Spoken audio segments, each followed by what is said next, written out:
अस्सलामुअलैकुम अजीज़ तलबा। मैं आपका Manto Rashid Abbas learn Urdu with professor Rashid Abbas के चैनल में खुशामदीद कहता हूँ। आज हम 2024 के बोर्ड पेपर्स के मुताबिक मैथ की पेयर स्कीम लेकर हाजिर हुए हैं। तमाम boards Gujranwala, Sialkot, Multan, Lahore board, DG Khan board, Bahawalpur board, हर बोर्ड जो है हर साल अपने बुक में से पेयर स्कीम के मुताबिक चंद चैप्टर्स मुंतखब कर लेता है। अगर आप लोग पेयर स्कीम को शुरू से लेकर एंड तक अच्छे तरीके से देखते हैं, समझ लेते हैं इस वीडियो में, तो आप चंद चैप्टर्स के ज़रिए अपने मार्क्स जो हैं वो अच्छे ले सकते हैं।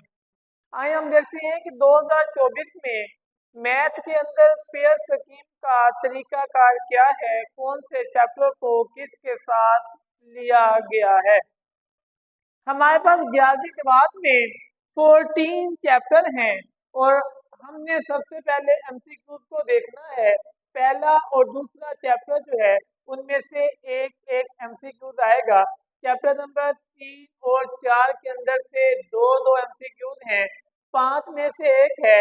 6 से लेकर 8 तक जो चैप्टर हैं उन सब में दो दो एमसीक्यूज हैं और फिर 9 से 11 तक एक एक एमसीक्यूज है। 12वें चैप्टर में से दो एमसीक्यूज हैं। 13वें और 14वें चैप्टर में से एक एक एमसीक्यूज है। मैथ के पेपर में टोटल 20 एमसीक्यूज आते हैं। अजीज़ तलबा, अगर आप तमाम चैप्टर्स को इस पेयर स्कीम के मुताबिक देखेंगे कि किस में से दो एमसीक्यूज आते हैं और किस में से एक एमसीक्यूज आता है, तो बहुत जल्द आप अपने एमसीक्यूज के सवाल को हल कर सकते हैं। एमसीक्यूज के बाद शार्ट सवाल की बारी आती है कि शार्ट सवाल का पेयर जो है वो किन किन चैप्टर्स के साथ है। सवाल नंबर जो 2 है शॉर्ट सवाल, उसमें पहला चैप्टर, दूसरा चैप्टर, तीसरा चैप्टर और चौथा चैप्टर, सब में से तीन तीन सवाल आएंगे और टोटल 12 सवाल होंगे और उनमें से आप लोगों ने 8 को हल करना होगा। अजीज़तुल्बा, अगर इन 4 चैप्टर्स के अंदर से आप लोग वही चैप्टर्स तैयार कर लेते हैं जो आपको अच्छे तरीके से तैयार हैं, तो बहुत जल्द आप इन 12 सवालों के अंदर से अपने 8 सवाल हल कर लेंगे। इसी तरतीब से सवाल नंबर 3 के अंदर 5, 6, 7 और 8वां चैप्टर जो है वो शामिल है। इसमें सवाल की तरतीब जो है कुछ यूं है कि 5वें चैप्टर में से 2 शॉर्ट सवाल आएंगे, 6ठे में से 4 आएंगे, 7वें में से 3 आएंगे और 8वें में से भी 3 शॉर्ट सवाल आएंगे। ये भी टोटल 12 शॉर्ट सवाल हैं और आप लोगों ने इनमें से 8 सवाल हल करने हैं। क्वेश्चन नंबर 4, इसमें चैप्टर 9, 10, 11, 12, 13 और 14 है। इसमें क्या है, 9वें में से 3 शॉर्ट सवाल, 10वें में से भी 3 है, 11वें में से 1 है, 12वें में से 3 है, 13वें में से 1 है और 14वें में से 2 है। टोटल 13 यानी कि 13 शॉर्ट सवाल आएंगे और आप लोगों ने 9 हल करने होंगे। अजीज़तुल्बा, टोटल शॉर्ट सवाल जो है वो आपके पेपर में जो है 50 नंबर के हैं। आप लोगों ने यहाँ पर 8, 8 और 9 सवाल हल करने हैं। 25 सवाल आप लोगों ने हल करने हैं जो आप लोगों के 50 नंबर के हैं। 4 सवाल के बाद लॉन्ग सवाल की बारी आती है। क्वेश्चन नंबर 5 जो है इसके 2 हिस्से हैं, अलिफ और बे।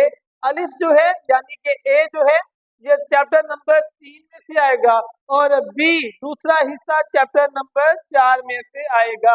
सवाल नंबर 5 को हल करने के लिए हमें तीसरे और चौथे चैप्टर को तैयार करना होगा। इसी तरतीब से सवाल नंबर 6 है, इसके भी 2 हिस्से हैं। पहला हिस्सा चैप्टर नंबर 5 और दूसरा हिस्सा चैप्टर नंबर 6 में से आएगा। सवाल नंबर 7 में पहला हिस्सा चैप्टर नंबर 7 और दूसरा हिस्सा चैप्टर नंबर 8 से आएगा। सवाल नंबर 8, इसमें पहला हिस्सा चैप्टर नंबर 9 से और दूसरा हिस्सा चैप्टर नंबर 10 से आएगा। आखिरी सवाल लॉन्ग चैप्टर नंबर जो है 12वें से पहला हिस्सा और 13वें में से दूसरा हिस्सा। अजीजा तुलबा ये टोटल 5 सवाल हैं लॉन्ग और आप लोगों ने 3 हल करने हैं। हर सवाल के 10 नंबर होते हैं और सब्जेक्टिव यानी कि लॉन्ग सवाल के टोटल 30 मार्क्स हैं। 50 शॉर्ट के हुए, 30 लॉन्ग के और 20 एमसीक्यूज के टोटल 100 मार्क्स का ये पेपर है। अगर आप लोग इस पेयर स्कीम पर अमल करते हुए अपने चंद चैप्टर्स को मुंतखब कर लेंगे तो आप बहुत जल्द लॉन्ग सवाल हल कर सकते हैं। पेपर के अंदर ज्यादा नंबर लेने के लिए आप लोगों को पेयर स्कीम के मुताबिक तैयारी करनी होगी कि तमाम बोर्ड पेयर स्कीम के मुताबिक पेपर बनाता है। अजीजा तुल्बा अगर आप लोगों को मेरी ये वीडियो पसंद आई हो, अच्छी लगी हो तो मेरे चैनल को सब्सक्राइब करें, शेयर भी करें और लाइक भी करें। अल्लाह ताला आप लोगों को कामयाब करे। अल्लाह हाफिज।